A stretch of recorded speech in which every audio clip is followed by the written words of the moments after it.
Sakabanaketaren ondorioz, Espainia eta Frantziako espetxeetara egindako bidaietan hil ziren 16 euskal presoen senidei eta hurbilekoei dagokien memoria kolektiboaren zatia ekarri dugu aurten ere Gasteizko plaza honetara.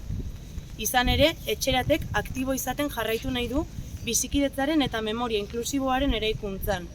Baina memoria kolektibo ofizialak ordea, oraindik ez ditu aintzat hartzen presoei eta haien ingurukoei 3 hamarkada luzeetan erantsitako zigorraren bidegabekeria jasan zutenak.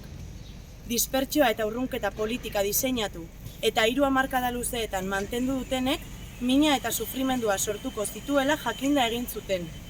Gure ustez, motivazio politikoko indarkeria egoeran giza eskubideen urraketak jasan dituzten biktimei aitortza eta erreparazioa ematen dituen 12/2016 legeak testuingurua ezartzen du eta tresna egokitzat jotzen dugu sakabanaketaren biktimen aitortza eta erreparazioa ezartzeko.